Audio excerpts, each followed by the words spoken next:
welcome to episode 38 of BRB Geek Speak, your place for all your nerdy needs on BigRebel.com. I am your host Lauren, and with me as always is the amorous Auntie Alex. Hello! It's just two of us again. We are down a Pokemonica, but don't let that dismay you. We've got some interesting stuff coming up, I think. So, all Alex, by ourselves. I thought you were going to say all butts all the time then, for some reason. Okay, all butts all the time. I'm good with that. Alright, kicking off with our time waste of the week. You've got one this week, Alex, haven't you? I do. I've been actually listening, not that this person needs promotion from us, but then a lot of our time wasters don't, but I think it's nice to mention it. But I've been listening to a lot of music by Miracle of Sound. His name is Gavin Dune, I think that's how you say his surname. But he composes absolutely gorgeous music. Most of it is based on video games, like he plays the video games and he writes a song. You might have heard, if you're listening to Podquisition, he's one of the hosts there, and that's actually how I started to listen to him, because he tends to be the quiet one of the three. He's coming out. He's coming out. He's trying to be there more, kind of trying to push his voice, and he has a really deep voice, so it's really funny when the other two hosts are talking and he's like, but yeah, but while you should totally just check out his music, because he's really good. He's a really good composer, and he sings, he writes, he mixes, he does it all by himself in the videos, and they're really good. What I specifically wanted to point out is that he started doing his series where he actually explains how he does his songs, and the first video came up yesterday, actually, so we are recording on the 3rd, so it came out on the 2nd of April. But it was all about him mixing London Town, which is his song based on Assassin's Creed Syndicate. And the thing that I want to point out, and he does point out in his video, that these are not tutorials, because this is just what works for him, and this is how he does it. But I still think it's incredibly fascinating, and I have no clue how to compose music. Like, I can't sing, I don't know how instruments work. Every time I look at notes, I have a panic attack. So this is something that I know nothing, absolutely zero at all. But I thought that it's just very, very interesting the way he did that video on mixing it. He went for different sort of, this are all the strings on, and this are the piano tracks, and this are different vocals, and like he took the song apart, which was really interesting. So I think check it out. I think it's about 20 minutes, that video. So it's not that long, and he's gonna do more of them in the future. So I'd highly recommend checking that out, because I found it really, really fascinating. Awesome. And that is a time waster of the week. Excellent. So this week you've been a little bit sick. Well, it was last week more than anything. And you spent a lot of time on Netflix. Oh gosh, did I ever. Would you like to tell us some of the stuff you watched? Okay, so this is a compilation of the weird places my mind goes when I'm sick and I'm just sleeping for Netflix, and I'm going, that's okay. So I'm gonna go through this very, very quickly, because not that I'm advising anyone to watch any of this, actually. Well, some of them, yes. So, first of all, I watched about 8 episodes of RuPaul's Drag Race, which is, by the way, amazing. And that's the thing that everyone should watch, because those queens are fabulous. So that was that. Then I watched Clueless, and all I have to say about that is, thank God that movie had Paul Rudd. It's very of its time. It's just, oh, yeah. Yeah, that's all I can say. I mean, and the thing is, I love Brittany Murphy. Like, in general, I think she's a sweetheart, and rest in peace and all of that. But God, she is weird in that movie. It's one of her first films, I believe. So it's just kind of a bit strange. It is. No. Luckily, that movie had Paul Rudd, and that was happy. On the other, then I went to another Paul Rudd movie, which is called The Object of My Affection, where Jennifer Aniston tries to cure gay out of Paul Rudd. So, that was fascinating. Then I watched Erin Brockovich because at that point my mind just went, I can't watch all this crap again. I need to watch something good. So that's actually a good movie. Erin Brockovich is good. I've never seen that one. It's never appealed to me. Do you know what the only thing is? I will never. Julia Roberts plays kind of like. She's a very strong character and the one that speaks her mind, but she's also the one that's kind of wearing, leopard print clothes and her cleavage is out of the way and she's not shy and that kind of thing.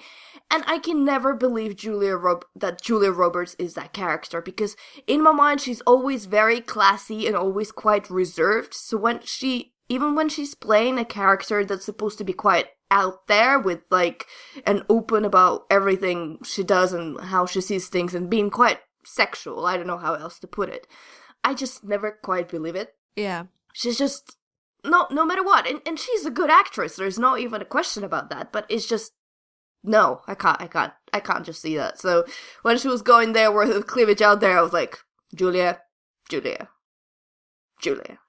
tighten that top button up, please, because I can't look at you like this. Then I watched After Ball, which is, I guess that's a movie. This is like a Cinderella story, but in fashion house with really horrible fashion. That sounds terrible. It does sound terrible. So there's this girl her dad is running a fashion house and she's out of fashion school and she wants and she went back. She doesn't really want to go and work for his fashion house, but that's the only option available to her because apparently his fashion house is hated absolutely everywhere. So everyone denies her work because they hate her dad. So she goes back to the fashion house that her dad is running, but his dad is married to this evil biatch wife with 2 daughters who are really stupid or not talented but are now running the design team in fashion house. And then, of course, the stepmother decides she needs to kick out the actual daughter because her actual daughter has talent and I don't know what else. And so, wait for it. The daughter decides to reapply to the fashion house, but in order to do that, she dresses up as a guy called Nate, and she wears 6 sideburns, glasses, and changes her voice a little bit, and no one recognizes her.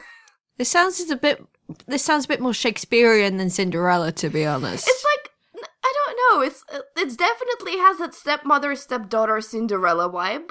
And like Clueless dad, who has no clue about anything that's going on around him, but he's such a tortured soul. But then that switch of, I don't know, that dress up thing is just really weird. So, and of course there's a love interest who's designing shoes at that fashion house and blah, blah, blah, blah, blah. Anyway, it's a bad movie. Oh, God. Yeah. And then, Yesterday, I watched about 1.5 seasons of Brooklyn Nine-Nine. Which, as I said, I totally blame you and Monica for. That's absolutely fine, because that's a good show. It is a good show. I'm laughing my ass off. I did say, I think a couple of our episodes ago, that I thought season 3 was going a bit downhill. It was getting a bit weird and a bit formulaic because the 2 main characters got together. But now they've seemed to start moving away from that relationship. Oh, no! No, they're together. Sorry. But the last episode I just watched, because there's 3 more episodes in season 3, and the last episode has like quite a large like mystery happening, and It's quite cool. So I'm very interested in how they're going to resolve it in 3 episodes, and if they're going to resolve it in 3 episodes. Yeah, it's quite a big thing. But okay, because do you know what? I don't remember if we actually talked about what Brooklyn Nine-Nine is, but if we did talk, maybe let's recap, because now I'm paying attention. I think most people know about it because it's on Channel 4 now in the UK, and it is on Netflix. The first 2 seasons on Netflix. That's how I watched it. It's pretty much everywhere, especially since Andy Samberg's quite a name now. He hosted the Emmys. Was it this year? Yeah, I think it was this year. Or last year. I cannot recall. He hosted one of the Emmys recently. But it's about drama a comedy kind of drama in a not cop station, precinct, whatever you call it in America. It is precinct. Precinct. And it's like all the detectives on one floor and them interacting with each other. But it's only like a capsule kind of cast. There's about 8 people, I think. Yeah, I think so. Yeah, and they don't really get involved with the rest of the precinct. There's some characters from other areas that come in and go away. But it's about their hijinks. And Jake Peralta, who's Andy Samberg's character, he's the main one. And he seems like he'd be an inept cop, but he's a very good cop, but he's a little bit of a simpleton. Can I just say, I'm kinda in love with Terry. Yeah, Terry's my favourite. Oh god, Terry is the best. So Terry is their sergeant, and he is this really, like, sweet, he's like, Terry's always for love and kind of stuff. Terry loves yogurt! Terry loves yogurt, but his shtick, I guess, is that he's a very masculine guy who always, like, works out and always about healthy food, but he also has wife and 2 daughters, and when his 2 daughters were born... He has more than 2. Huh? He has more than 2 daughters. He's just, they've recently had the twins. He's got another couple, I believe. Well, I don't know that yet. No, he had ones before the twins. What? He's got children before the twins were born. What? He's got more than 2 kids. Can you repeat that again? Right. So during... Wait. But when it starts, in the first season, he has wife and his 2 daughters are born, and it's all about his 2 daughters. Yeah, because he's freaking out that he's having more kids, I thought. Yeah, no, that comes later. His wife gets pregnant again. Spoilers for Brooklyn Nine-Nine. Oh, sorry, I got confused. It's been a while since I've seen those ones. No. So he starts with the twins, and that's why he gets really scared, and he's like, I don't want to be out there in the field. I want a desk job, and he gets, like, really paranoid about this. But then he sort of, gets over that. But he's a really sweet kind of, like, character who's, I don't know, what was it, Weekend Terry or something like this, when they go away to relax somewhere in the beach house, and he's just sitting around wearing colorful robes. Yeah. And this is played by Terry Crews. So some of you might know him from the Old Spice adverts. The one that yells power a lot. He's been in several Adam Sandler films, sadly. He was in Blended. Yeah, if you watch Blended like I did, I wrote a review about it. It's you poor soul. Yeah, I was trying to woo someone at the time. But yeah. I hope your wooing worked. Well, I'm currently recording on his equipment, so yeah. Darn. Why darn?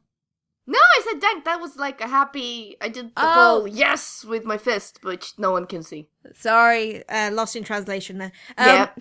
But, yeah, he plays a very stereotypical African singer in a blended weekend event. So they all go to this like palatial African, like all-inclusive hotel with the safaris, all that kind of crap.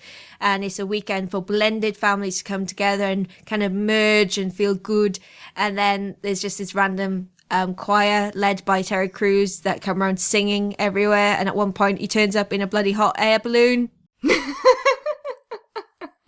And I remember writing my notes because I watched this film very drunk.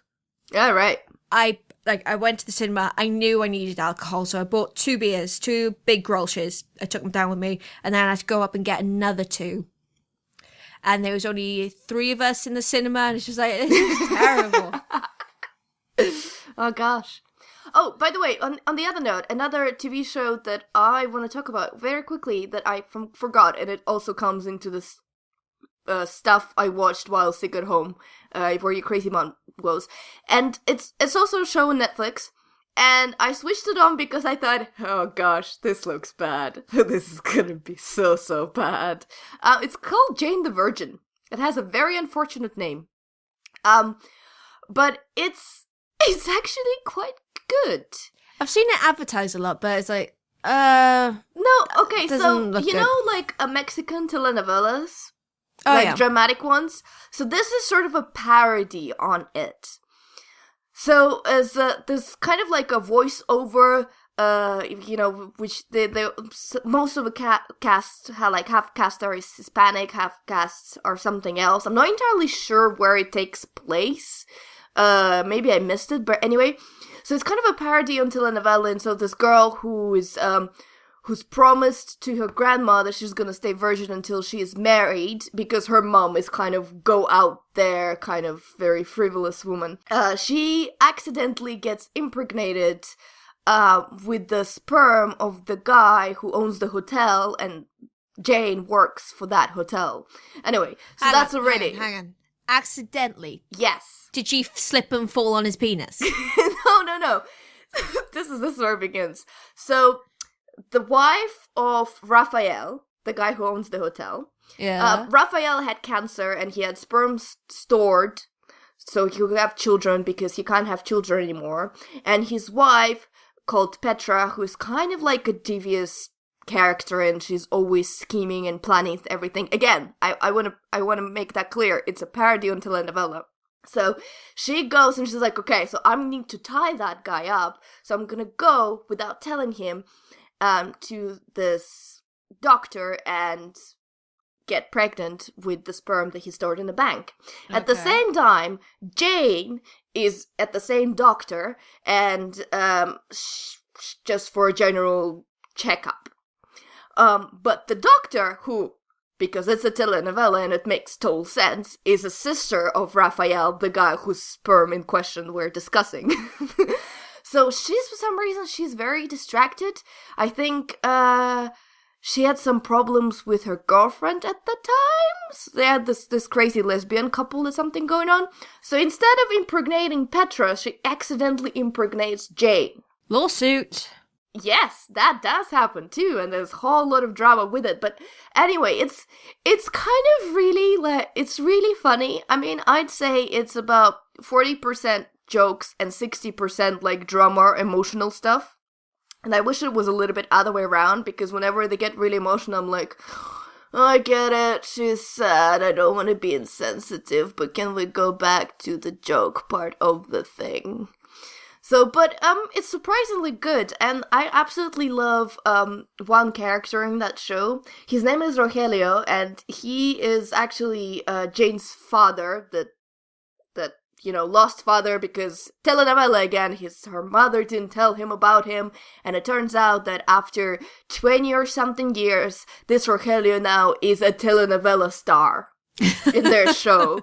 And he's this very kind of like in love with himself kind of character, and he's the star of telenovela. He's always on, like, whenever they drive on the bus, he's on the posters in the bus, and he does like a wink every parts of the story, and then he enters the story as well. And he's just, everything he says, it's so like self-loving, but also absolutely clueless, because he's that kind of in love with himself stupid character. He's just perfect. I just watch it for Rogelio alone, because Rogelio is amazing. Okay, well, I'll talk a bit about my TV show, as the characters on there tend to be very clueless. Yes. Have you ever watched Always Sunny in Philadelphia? No, but I see season 11 next to your note in the agenda, and I'm like, uh-oh, how many days can I spend watching that? Well, seasons 1 to 10 are on Netflix. Oh, good God. Oh, you shouldn't have told me that. But this is a weird one. I'm just going to lay it out for you now. It follows 4 friends who own a pub in Philadelphia called Paddy's Pub. It stars Charlie Day, who I believe is one of the more famous people on there, except for Danny DeVito, but he comes in later on. I think it starts in season 2.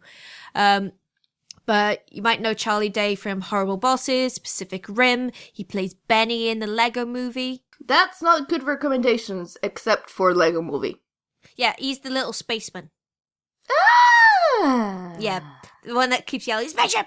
I love that guy. All the time. Yeah, so imagine that character as a drunk, glue-sniffing kind of head case. Yeah. So these 4 friends, it's actually a guy called Mac, Charlie, Dennis, and his twin sister Dee. And they're all very damaged people. Of course. They're not right. and they keep scheming, and the pub's a dive bar, and to be honest, they're not really that interested in the pub overall. They're just more interested in their japes and shenanigans. And they get into a lot of crap over the 11 seasons. And you can see characters who are introduced in season 1. Like there's the Ponderosa family that get introduced. Rickety Cricket, who's a priest in season 1. You can see like what happens to those people due to their interactions with the main characters. Over the seasons, you just see their demise. And they just get worse and worse. I'm just trying not to spoil it for you. Okay. But it's brilliantly messed up. Everyone's favourite character, I believe, is Charlie, because he is my favourite character. And everyone I've spoken to is like, everyone loves Charlie, even though he is very wrong. There is an episode written by a couple of Game of Thrones writers. It's called Flowers for Charlie, which is actually Coleman's favourite episode before season 11. So that's something, if you're interested in that. They co-wrote it. You still there? No, I'm still there. I'm listening. I'm just wondering which Game of Thrones writers are there, because I have a biff with a couple of them. I can't remember which ones, but I can find it out in a second. But the later season, I was really worried, because it's now the longest running comedy series. Yeah, so, beats Friends, doesn't it? Yeah, I believe so, because they're currently on 124 episodes, and they've just got commissioned for season 14. So they've got another 3 seasons already lined up. Wait, so season 11 is the current one? Yeah, season 11 just finished. But they've sort of been greenlit for 3 more seasons after that. Yeah. That's how good it is. Wow. Considering their first season wasn't that great, and they were told they needed to get in a bigger star. And Danny DeVito, I'm guessing. Yeah, Danny DeVito agreed to do it because his kids loved the show, which I think was absolutely fantastic. Danny DeVito's character is reprehensible. He is a horrible human being. I wouldn't want it any other way. And very disgusting. And I've discovered that my dad looks like a bigger Danny DeVito. Your dad looks like a bigger Danny DeVito. Yeah, from Always Sunny. Bigger with a longer face. It's very, very strange. It's like, okay, that's my dad now. They've even got a book, which is a self-help book. Mm. That's how extensive the world goes. And the writers for the Game of Thrones, from Game of Thrones for the episode Flowers for Charlie, was co-written by D.B. Weiss and David Benioff. Oh, right. Those are the two main, those are the showrunners, the 2 main guys that created the show. Okay, I thought that was someone else. Okay. I mean, I have a lot of beef with both of those guys too, but I mean, whatever. But this season tends to, season 11, they go in a few different directions. So there's a few very strange episodes. Like there's one purely done through the eyes of Frank. Is it like first person perspective? Yeah. First person view. That's weird. So you are in Frank's head, going around experiencing the day as him, including all the drugs he takes, all the messes he gets into. It's quite crazy. There's an 80s stick it to the man type movie where there's a race and they have to beat the other team so they can stick it to the man and do all sorts of japes, but it's in a very subversive way and very wrong. And you have Charlie Day's character just going, "What's going on? Why is that announcer saying everything we're doing? What's happening?" And you just follow his story, kind of trying to get into grips with why the rest of the gang is kind of just in this 80s movie. It's just really good, because I was worried going in, because the first couple episodes seems like they're retracing their steps. They're doing some things which they've done before, but overall they do a lot of new things, and it's one of the best seasons yet, I think. Okay, awesome. That's good. Wow. Awesome. 11 seasons in, it's going strong. I'm very impressed. It's going strong. I think it's purely because it's just weird as balls. They don't really have a formula. The formula is mainly like the characterization. So they just, in a situation like, what would the characters do? So it's not like, oh, we have to go to this place at this time, do this. Like a lot of sitcoms, because it's just a comedy show, they can pretty much do whatever the hell they want. All right. But it's worth a look. If you don't get into the first season, just keep going with the second, because that's when Frank really comes into play. Okay. Yeah. Yeah, I might as well, because I'm soon... Well, I've run out of Brooklyn Nine-Nine. I'm going to soon run out of Jane the Virgin. So I'll have to watch something else while I'm falling asleep. Well, there's 124 episodes. Oh, God. So you got plenty of those, and they're all about 25 minutes long. Okay, that's good size. Yep. So it's not too long. It's not. No. Yeah. Something else I watched this week, which is new, is it's a Hulu original. So it is a little bit trickier to find. But it's called The Path. It's a new Aaron Paul TV show. It's very strange. Aaron Paul from Breaking Bad, I'm guessing. Yes. Yeah. Uh-huh. But he's acting like an adult in this one. What?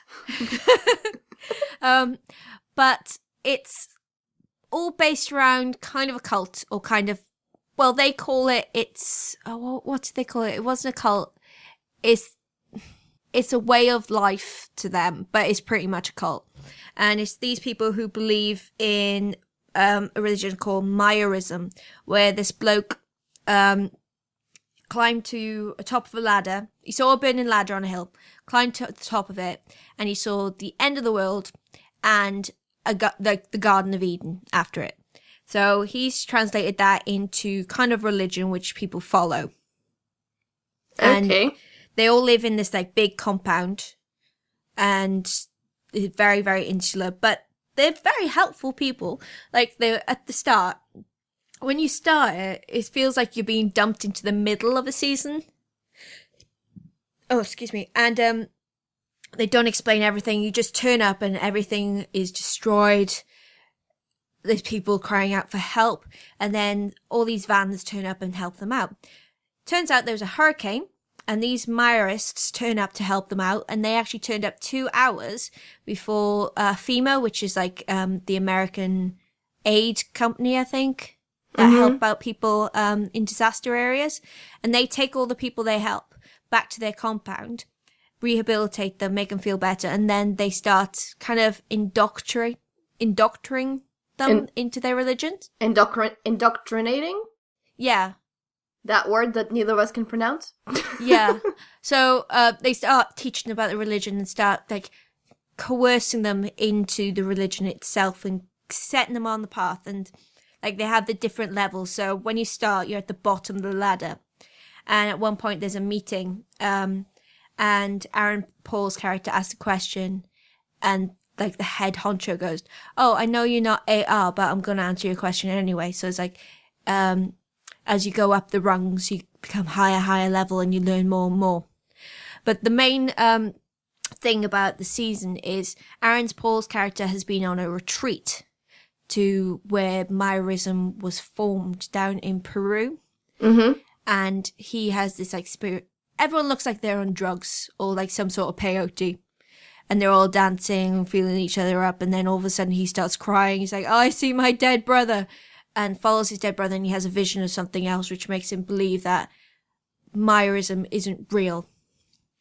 So he's trying to find out the reality of it. And there's all these kind of, I'm losing words today, conspiracies. All right. And things going on behind the scenes, and he's trying to find out what's going on. There's only been 2 episodes so far. It's weird. I don't know if I'm going to carry on with it. It does sound weird. I'm guessing it's not your cheerful kind of TV show. It's very serious. Oh, God, no. It's very dark. It's got Michelle Moynihan.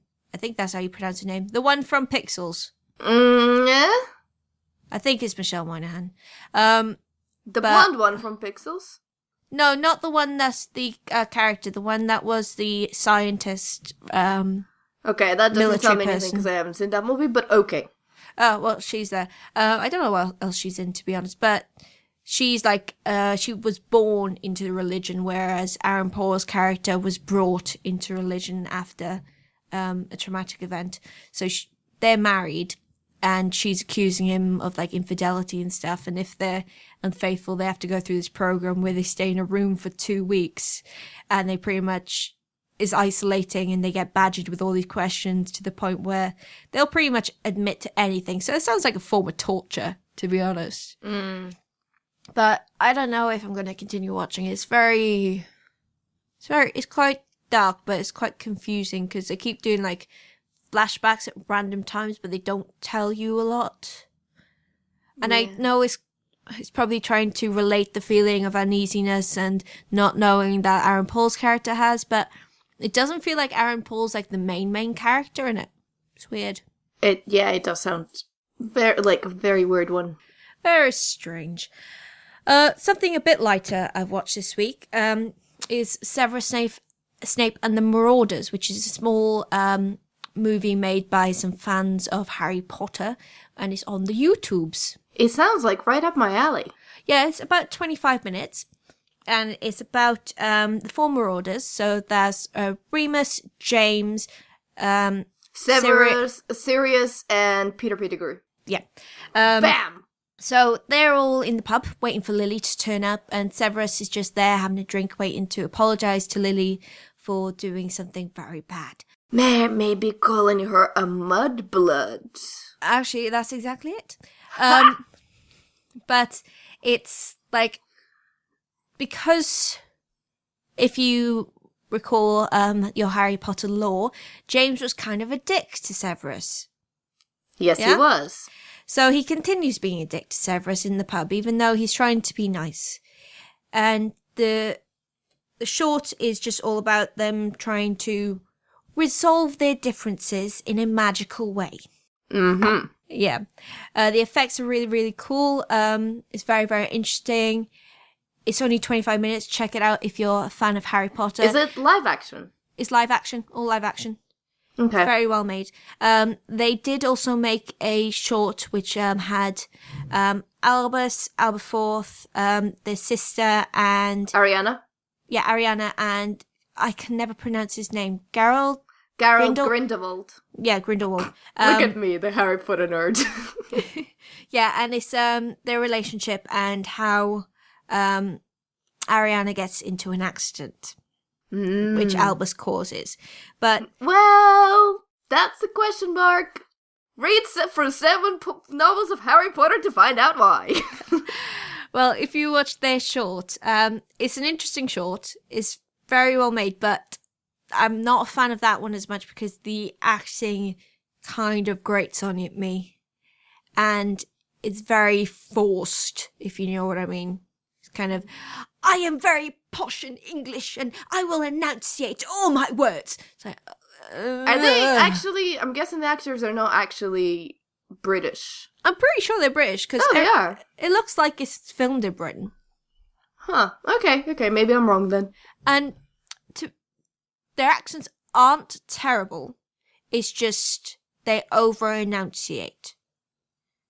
And they might be trying to sound posher than they are. Okay. Yeah. But see for yourself. We will put the links in the show notes, so check those out. I fully recommend Severus Snape and the Marauders, but if you fancy it, check out, I can't remember the other one is, but it's there as well. It's on their YouTube channel. Sounds like something I will enjoy. Yes, I'm saying. I think you will like it, and it's of your time frame, because you like about 20 minutes, don't you?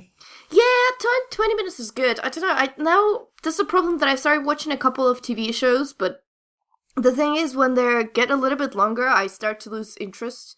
I don't know, maybe it's the sign of me getting old, or senile, or something. I don't know. But if it's like, that's the thing that happened with The Magicians that the TV show that we talked a couple of weeks ago, actually, when it was, again, the two of us on a podcast. Yeah. The TV show is better than Lauren made it look like, by the way. The acting is, like, terrible.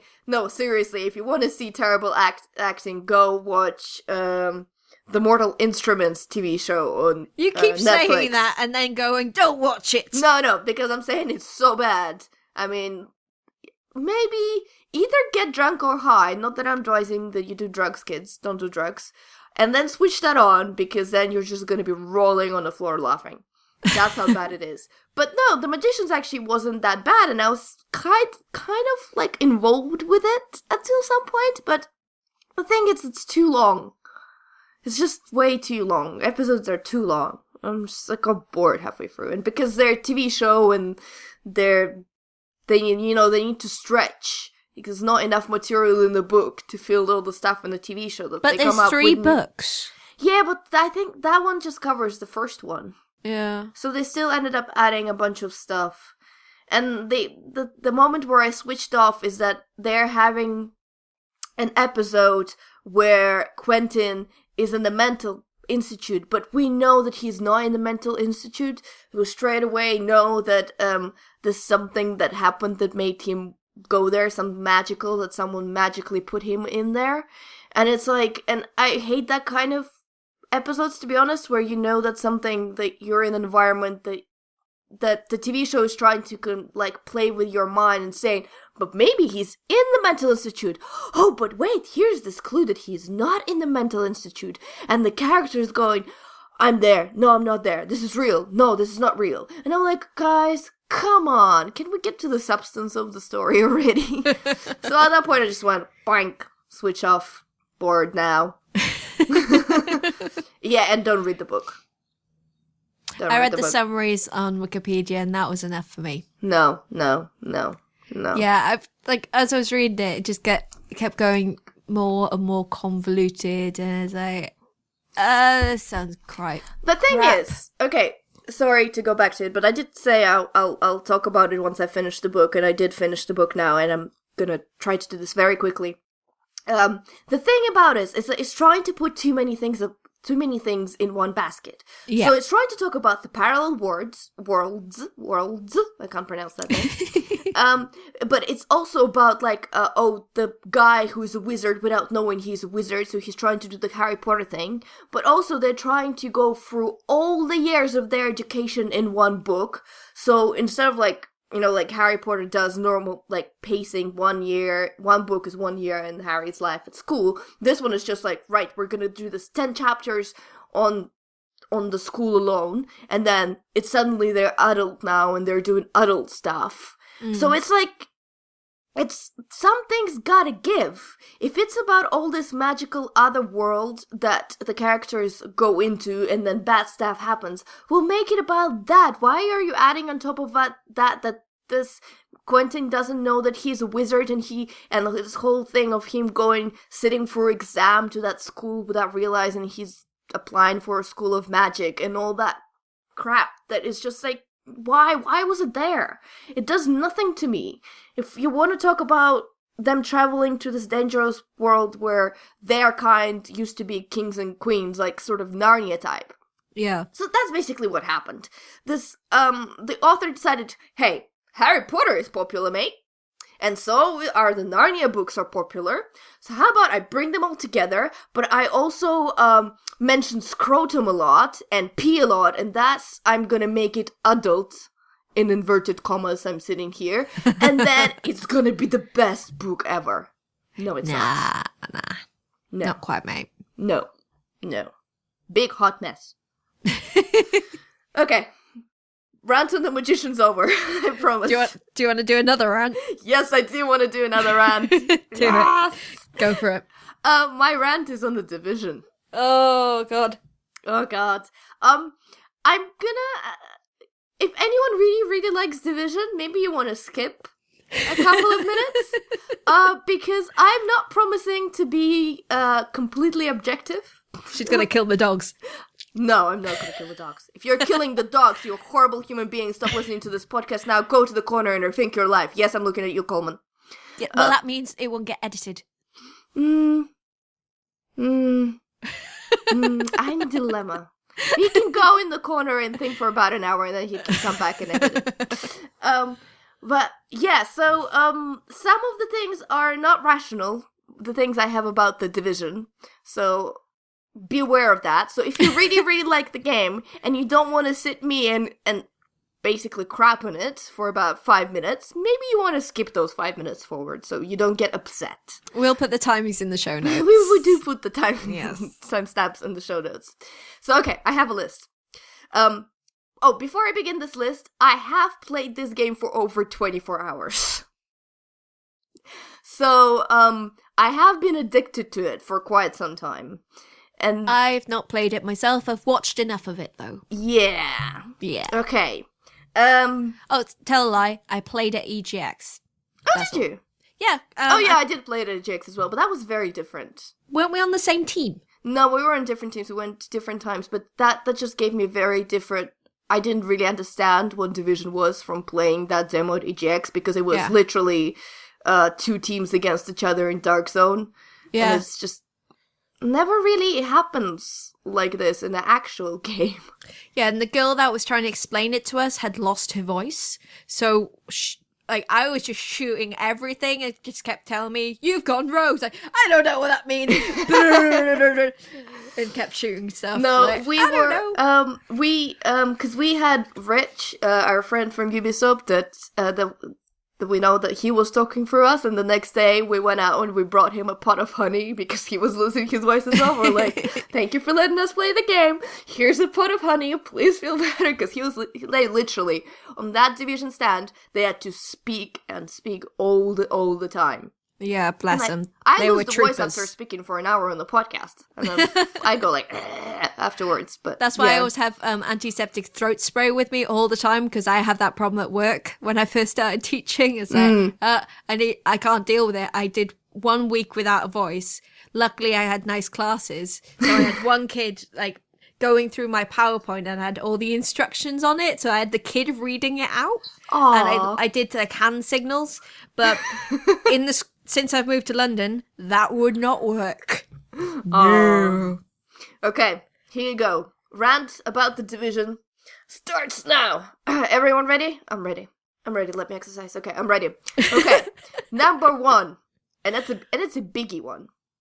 It's a Ubisoft game. Why are you swearing? I'm sorry, but it can't go without the swearing. Okay, right. It has to be. 44 minutes. If there's one blip, it has to be here. Because, okay, I have a little bit of an OCD. And my OCD comes to that I'm a little bit of a completionist. And I also like things to be straight. So, for example, if there is, say, a row of cards on the table, they can't be slightly tilted. They have to be straight. And the same thing with tiles. That's why I'm having real problems with some of my friends who know this about me and like to tilt one thing just a little bit. And this is where our friendship gets very tense. But the problem with the Ubisoft game, and this is with every Ubisoft game, really, is that they have bloody towers.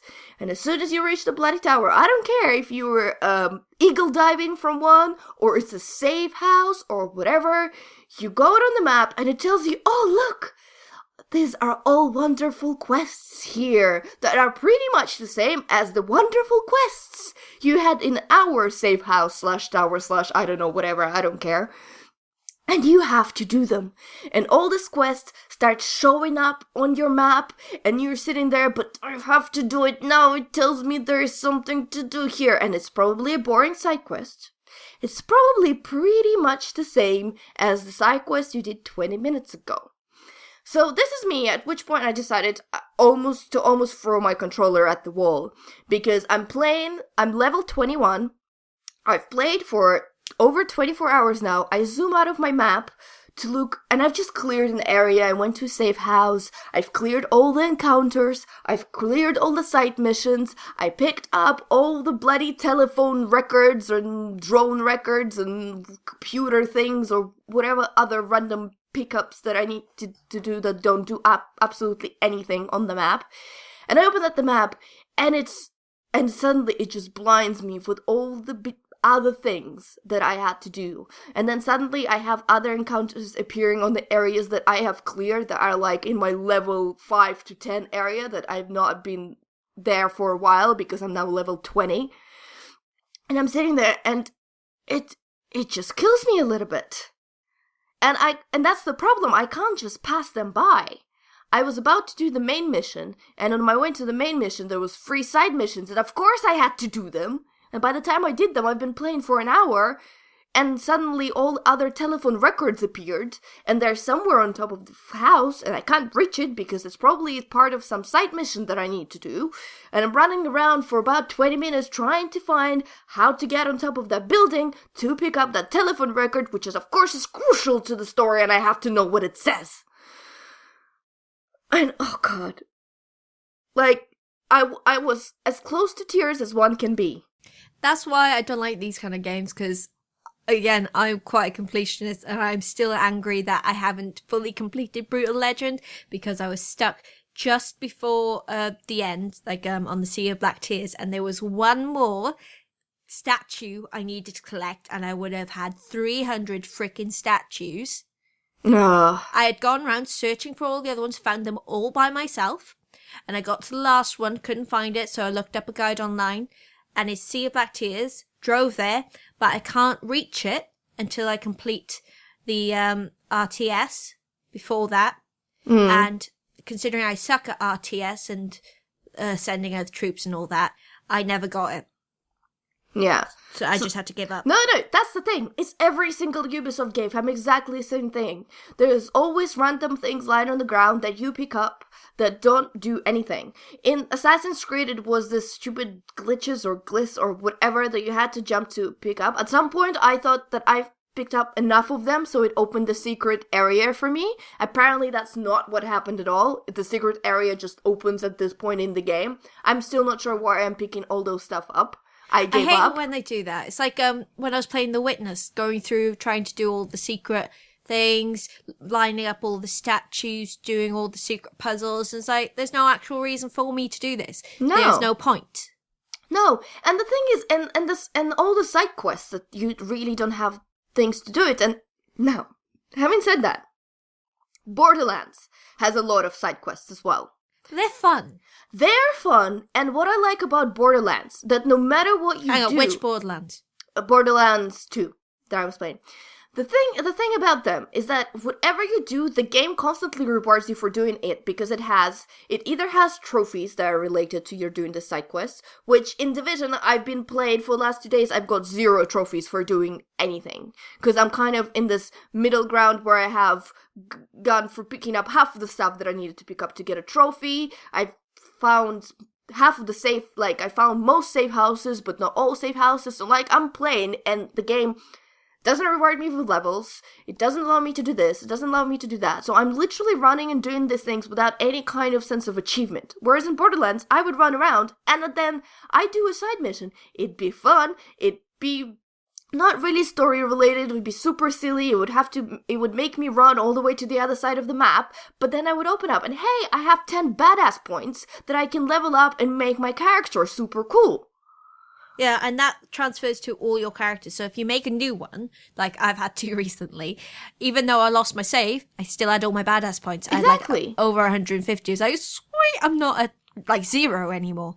So, and all the side missions in Borderlands are fun. They make them interesting and fun, and all the flavor text on the guns is interesting, and when you're listening to all the echoes and the logs and you kind of interacting with the mission givers, it's kind of funny. It's not It is. But bland. even if you're not doing the game, make sure that you have something to do after you've completed every single thing. It might be something very silly. You got 2 points for your badass rank and you want to increase your stats for your gun or for your shield recharge. This is absolutely minor, but it's something that you felt like you've achieved. There was a point of me going in there. Same thing, yeah. You know how much I play Borderlands. I'm on my 3rd straight playthrough.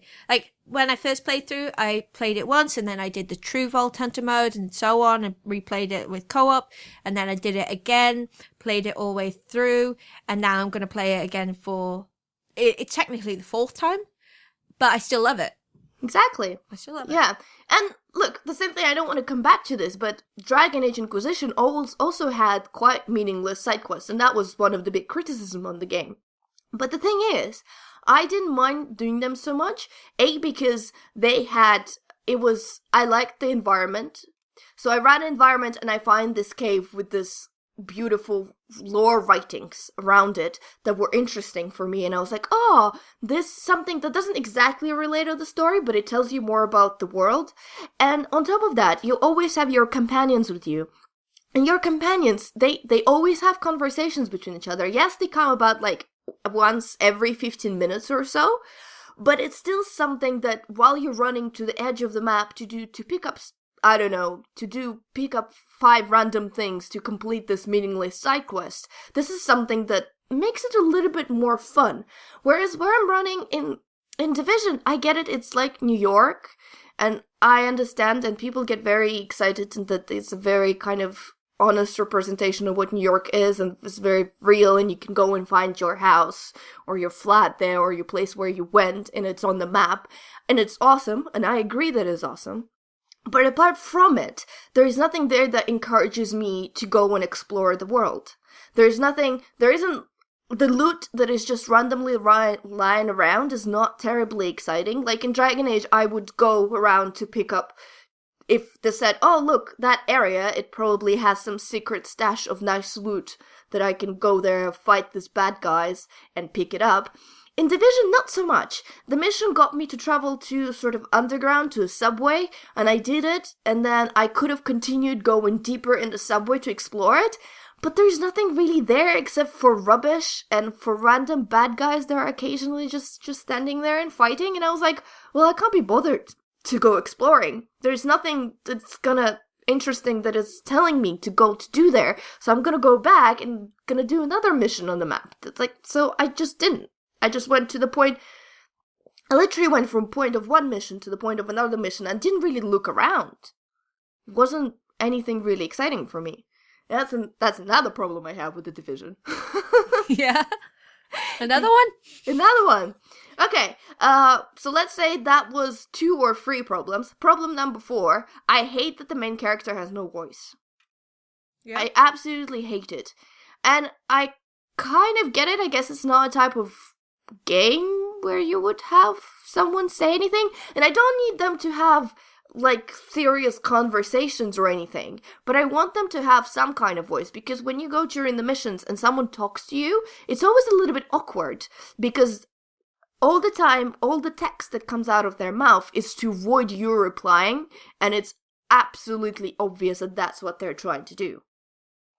So it just feels like I'm just like their robot monkey. You go do that. You go do this. You go do blah blah blah blah blah. You have no voice in this matter. You have no feelings in this matter. You just have to solve everyone else's problems. Do what everyone else is saying. You apparently have no life other than being Division agent and running everyone's errands. You have no voice in the matter. You have no feelings about anything because you can't express them in any way. And it's like, what? I mean, I literally could have been a robot. Rolling around in my little wheels, shooting other people. That could have been me. Aww. Like Claptrap. Good. No, Claptrap had a lot of character. Well, if you play the pre-sequel, you can play as Claptrap. Yeah, see? Exactly. Claptrap was a very charismatic little robot. I'm seriously, I'm not even a human. I'm not a robot. I'm just like a shape that runs around and shoots people. You're a mannequin. I'm pretty much a mannequin. There's nothing there. And that brings me to another thing. I hate the character creator. It's like 5 heads. There's not many options, I know that. No, there's not many options at all. And, you know, as soon as you make it, that's it. I don't think you can change anything. Yeah. And, like, the hair sucks, the faces sucks, I can't change anything about it. And considering it's a multiplayer game, a big online one, you'd think there'd be a bit more depth in the character creation to make it a bit more individualized so you don't have a city of clones, essentially. Exactly, yeah. And I mean, I think it's, I don't know how Destiny works, that I have never played for they wear helmets. For the fact that everyone just annoyed me a lot by talking about Destiny, so I've never played Destiny! it. So I've never played it for that one reason, because I was tired of listening to it. But, and this one is, yeah, it's just nothing. You can't really customize your character a lot. And that comes to And that comes back to the loot and your clothes. Now I have clothes, I'm wearing some kind of jeans and some kind of coat. Whenever I'm picking up new kind of pants, I'm not even bothering to look at what they are because they're pretty much the same like the other pants that I picked up about 10 levels ago. Oh, really? They're pretty much the same. And I think this is such a missed opportunity here. Why do you have to be so serious? Make it fun. Why can't I wear a chicken costume if I want to? Why This ain't Saints Row. I don't know. Whatever. Why do I have to wear all these boring clothes that look pretty much the same as the clothes that I picked up 2 hours ago? Well, I suppose it's post-apocalyptic land, so they're trying to be sensible. I don't know. Come on, have a little bit of fun. It's a game that you can play with your friends. Wouldn't it be... Isn't it funny if your friend loads in your game and he's, I don't know, wearing a pink armor or something?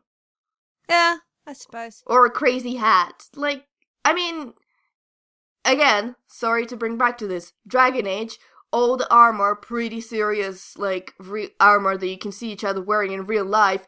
You have a shield made out of cheese.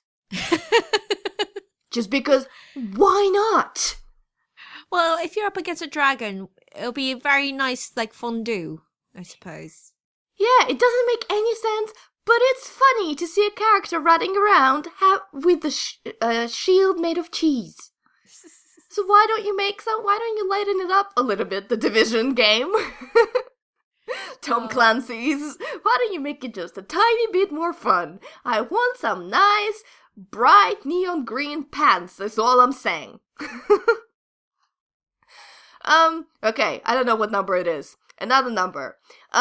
If your friends are not the same level as you are, you're gonna have problems playing together. Oh yeah, I heard about this one.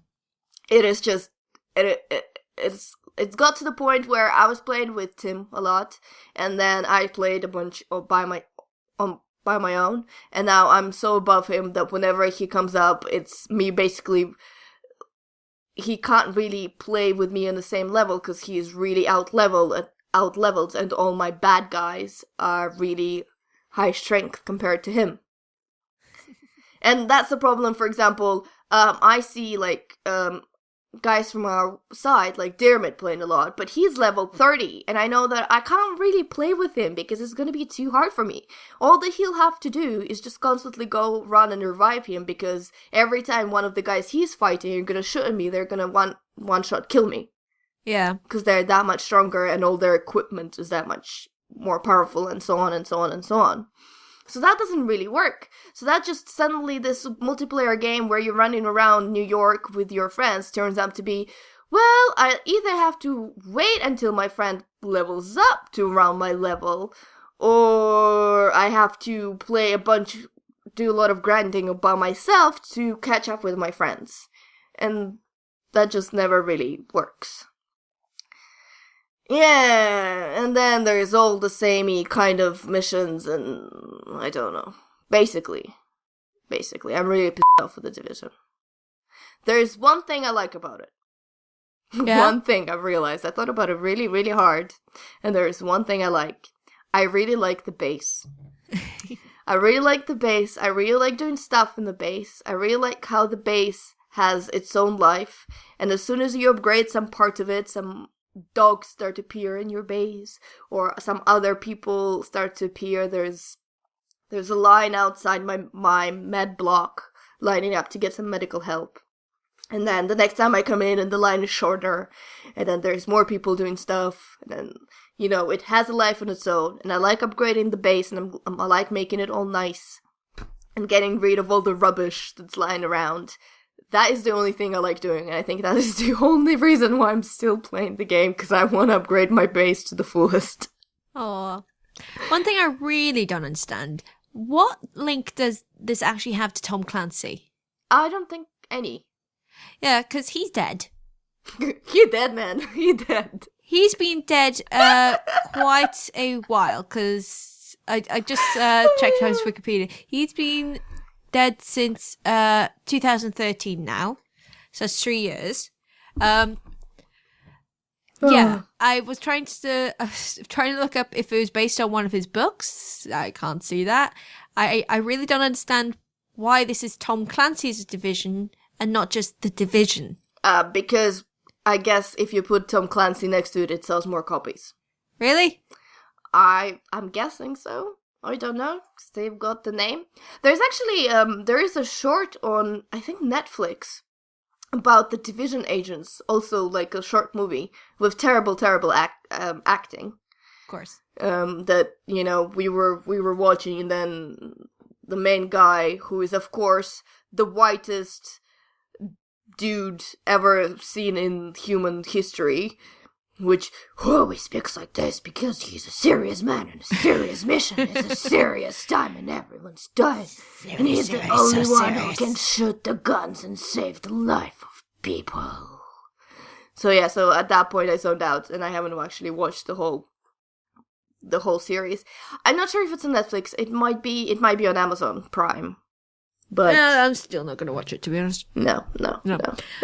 And I think we should end on that note, because we're just over an hour. Yeah, I'm sorry for all my rants today. No worries. It's good to get it out sometimes, share it with the world. And if you guys have any opinions on this, please comment on the forum, tweet at us. I am at the Sweet Shrimp. I'm a DustyTulip_. Please tweet at me and tell me how wrong I am about the Division. Or if you have any comments about any of the TV shows we mentioned today, please feel free and tweet us. You can also tweet at Big Red Barrel using the hashtag Geek Speak. You can comment on the Facebook page because it's all lovely and shiny now. You can leave us a little message on iTunes giving us a review. 5 stars would be preferable, but whatever you think we deserve, please give us. Just make sure you accompany with some constructive feedback. We do appreciate it. Every Tuesday we do an event called Tabletop Tuesday up in Loading Bar in Dalston, London. And each week we have a new featured game. You can win that game just by purely playing it and let us know. You don't even have to win your round. Just let us know, and by 10:30 that evening we will do a prize draw and you could win that game that evening. Sometimes we have multiple games if you're lucky. If you want to know about this week's featured game, please go onto bigredbarrel.com. Top left hand corner there is a static post. Click on it. If you want to know anything more, just comment below that post, ask any questions, or again, you can tweet us or ask on the Facebook page. There's also the Tabletop Tuesday Instagram, where Alex posts some lovely pictures of the event, and you can comment and ask any questions on there too. Have I missed anything? Well, I think we'll mention that both of us are going to be at EGX Rezzed the next weekend. Yes, we will. Yes, Yay. we will. Yes. So, if you're coming to EGX Rezzed, let us know. Tweet at us, message us on the forums, just find us everywhere or at anywhere Big Red Barrel and give us a shout. I will be wearing either Geek Speak or Big Red Barrel t-shirts on the days, because it's 3 days and I have 3 branded t-shirts. Nice. Yeah. Nice. I'm wearing one right now, actually. I'm wearing the Pornhub one. Good choice. Yeah. Good choice. Well done. Yeah, so we're going to be at EGX Rezzed, just generally playing things and doing stuff and hanging out. So give us a shout. Drinking beverages. So give us a shout if you want to say hi. And just say hi. We'd love for you to say hi, basically. Hi.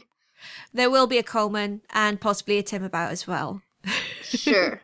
I'm not sure. Is Dermot coming as well? Possibly. There's going to be a few of the Big Red Barrel family about the place, and some of our associates. Sean LeBode, who was on the last episode, he will be there. Oh. I think he'll be there with Unbox or wonderful. One of the other games that his studio is producing. So yeah, that'll be fun. Cool beans. Yes. So for episode 38 of Big Red Barrel Geek Speak, I have been Lauren. I have been Butts, and the division is Butts. And we bid you goodbye. Bye! Butts.